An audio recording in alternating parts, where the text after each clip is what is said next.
Hello everyone and welcome to my channel, and today I'll be reading an Arlecchino Listener by me.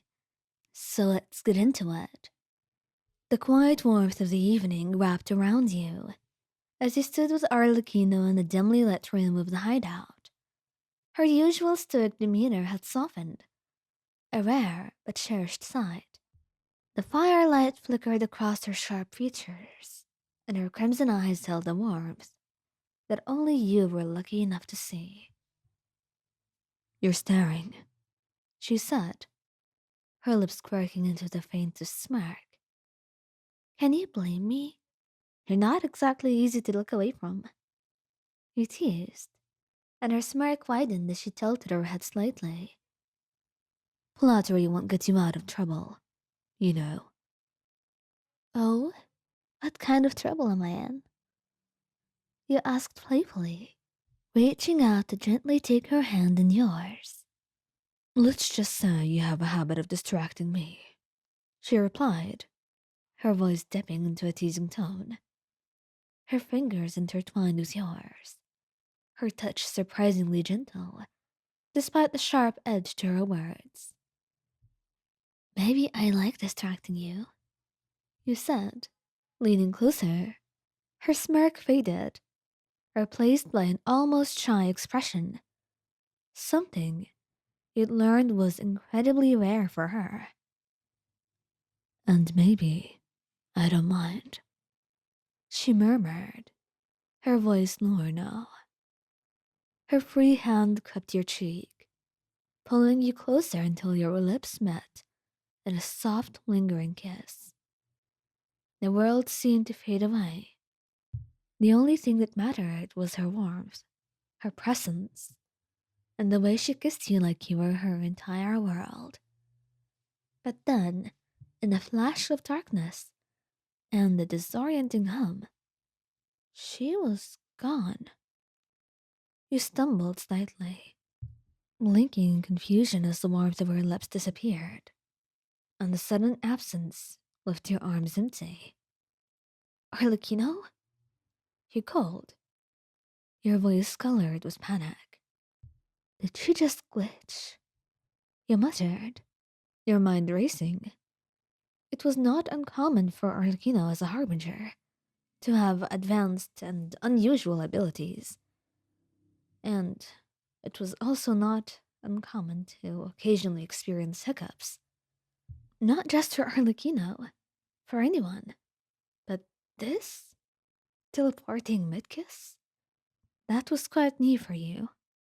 But then again, it wasn't like you knew anybody who could teleport before. You turned around, and you saw her standing right there. You jumped a little bit. You couldn't help it. Why was she just standing silently behind you the entire time?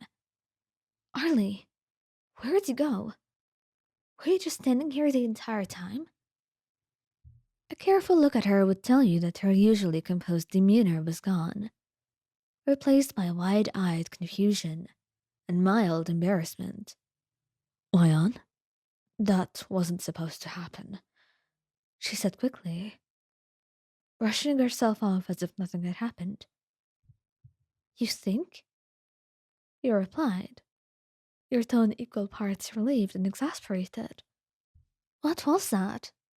She ran a hand through her hair, her crimson eyes avoiding yours for a moment.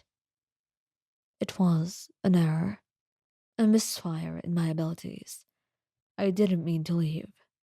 "You teleported in the middle of kissing me. Do you know how weird that felt?" Her lips quirked into an awkward smile, and she stepped closer, her hands raised in a palisading gesture. "It wasn't intentional. I was distracted." "By what?" you asked, raising an eyebrow, and she hesitated, her usual confidence faltering slightly. "By you." I let my focus slip. Your heart softened at her words, and you couldn't help but smile. "I'm that distracting then, huh?" She huffed, though the faint blush on her cheeks betrayed her composure. "Don't let it get to your head." "Too late," Are you okay, though? You didn't hurt yourself, did you? I am fine. The only thing hurt is my bruised ego, she says, and you couldn't help but chuckle, reaching out to take her hands in yours. It's okay, Harley. These things happen. They shouldn't. Not to me, she muttered, her brows furrowing slightly. Well, they did. And you know what? I don't care. As long as you're okay, that's all that matters. And it was kind of funny, really. Her crimson eyes met yours, and she shook her head a little bit and let out a soft sigh. You're too forgiving.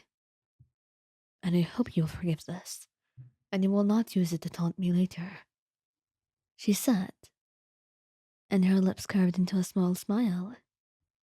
I'll think about it. Only because I love you, though. Glitches and all. She chuckled softly, her hands tightening around yours. You're impossible. And yet, here you are, still wanting to kiss me. Her smirk returned, her confidence resurfacing, as she pulled you even closer. Yes, I don't think anything could dissuade me from wanting to kiss you.